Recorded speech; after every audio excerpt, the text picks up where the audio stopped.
do we do for young men? And I know this. Look, so first of all, we are over-medicating young men. That's number one. No doubt. We don't talk about this enough. If I would have grown up today, I would have been on ADHD or ADD, I should say, attention deficit disorder medication. You heard my schedule. I can't find enough stuff to do. I love being active.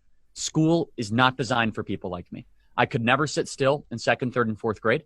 I could never focus on what the teacher was telling me. I would always be active. I'd be up on my feet.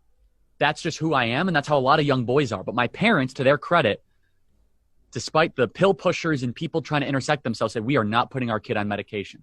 He'll grow up. He'll find his voice. He'll be fine. That was the best thing they could have done for me. Whereas now, someone like me, you know what should worry everyone?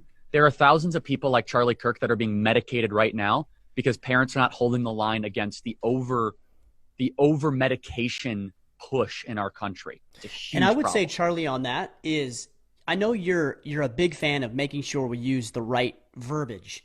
And so you're saying over medication, and technically that's true, but I would say it's more over sedation. Yeah. So yeah, you're right. Sedation is absolutely a better term. And look, if someone has a legitimate medical condition unrelated to their capacity to not focus, but what happens is the entire school system's been feminized. It's designed for women, by women, to be taught by women and for women. That's fine.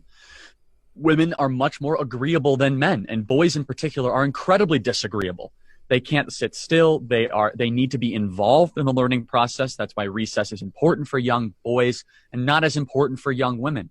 And so young women are thriving in our country. And in fact, I would make the argument that every metric that they're thriving at it's actually in some ways at the expense at times of men.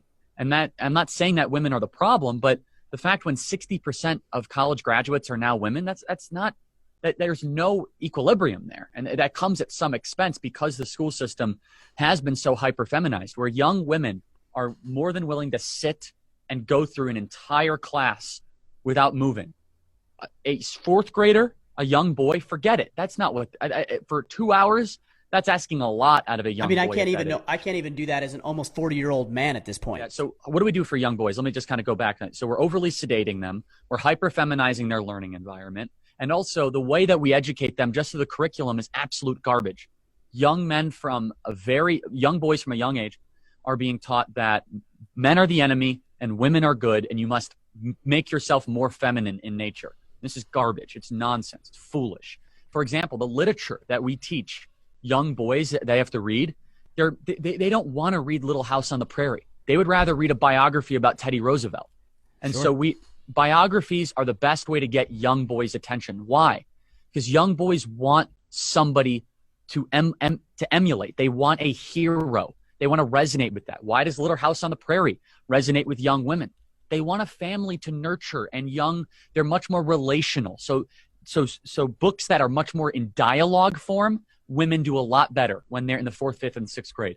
Much more the adventure form, young boys do a lot better. That's why Mark Twain was such an incredibly important author for the formation and the hero spirit for our country. We don't teach that anymore because they used a word they don't like. I mean, just grow up.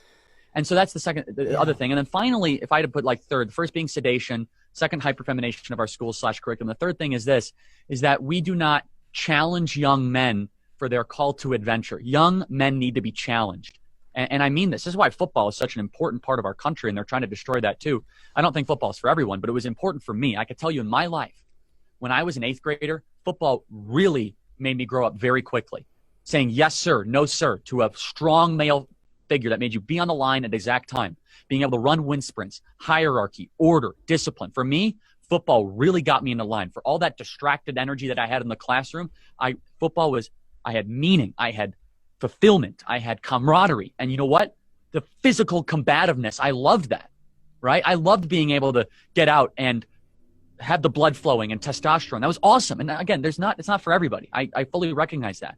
But I can tell you it made me a more complete and fuller human being. And so we don't do that kind of call to adventure as much anymore. And outside of the football analogy, we need to be challenging 16-year-olds to take responsibility for their life. Here's how you treat women. Here's how you talk. Here's how you communicate. Here's how you sit up straight with your shoulders back. You look clearly in people's eyes. All those sorts of things are completely lost. And now we have, and Jordan Peterson has said this so many times, we have the Peter Pan equivalent of the Lost Boys. We have tens of millions of fully mature infants or males that are not men, that have no responsibility. They own nothing. They're full of substances. They're overweight. They have no direction, and they're cowards. And I can go into that further as to why that's obviously a problem. I think it's pretty self-evident.